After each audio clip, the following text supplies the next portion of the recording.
Swadee Krupp and welcome to today's Phuket Extra. Police are still hunting for the man who robbed a Krung Thai bank at gunpoint last Friday, with their attention now focused on checking CCTV footage in the hope of finding some new clues to the identity and whereabouts. The robber was last seen speeding down a side street near the bank on his red Honda Wave motorbike, making off with a reported 470,000 baht.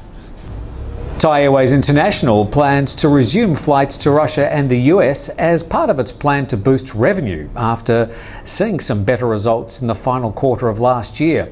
The national airline will also help its budget carrier Nok Air, which has called mass cancellations of flights whilst sorting out internal problems. The Thai Airways president says the company has no plan to sell its stake in Nok Air, despite the current issue with cancellations and problems with pilot resignations. 5 Cambodian fishermen accused of raping 2 French tourists and viciously assaulting their 2 male companions on Koh Kut were taken to the scene of the attack for a re-enactment yesterday. But the situation got out of control when an angry mob tried to attack them.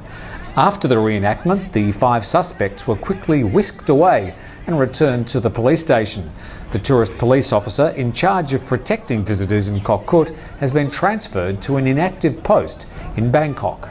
We've got more news on the way on Phuket Extra.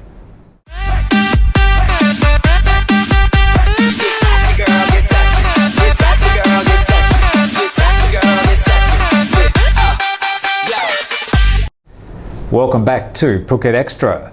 Phuket's governor is calling on officials and organisers to make safety their top priority at the island's first Phuket National Balloon Music Festival, to be held from April 14 to 17. The festival will be held at Phuket Paradise Park in Koh Kiao near the British International School. The festival will feature Balloon Night Glow with illuminated hot air balloons, as well as elevated sightseeing from a tethered balloon. The festival will also feature live music. The issue about whether RVs should be allowed into Thailand is really hotting up. Here's JP with the story. To RV or not to RV? That is the question the Phuket News posed to its readers in an online poll on its website and Facebook page. News last week that officials have yet to come to grips with an influx of Chinese travelers arriving on the island in recreational vehicles has sparked an intense online debate, and the poll garnered some amazing responses.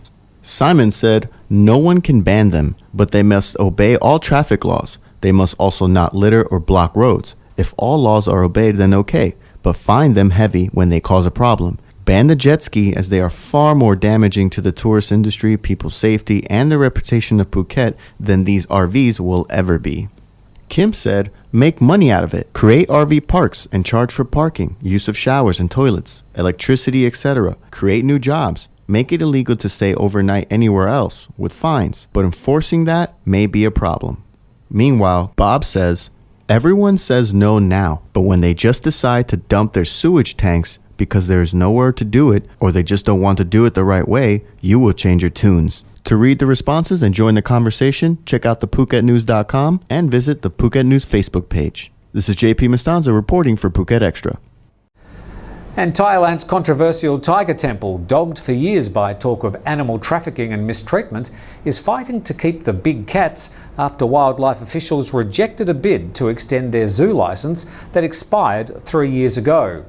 The Buddhist temple in Kanchanaburi, home to more than 100 tigers, has been investigated for suspected links to wildlife trafficking, and wildlife activists have accused it of illegal breeding of the animals. Wildlife authorities have sent 10 of the temple's tigers to a wildlife sanctuary. That's all we have for today's Phuket Extra. We'll do it all again tomorrow. Thanks for watching.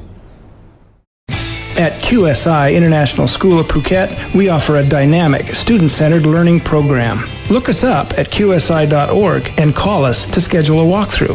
At QSI Phuket, your child is not a number, but a family member.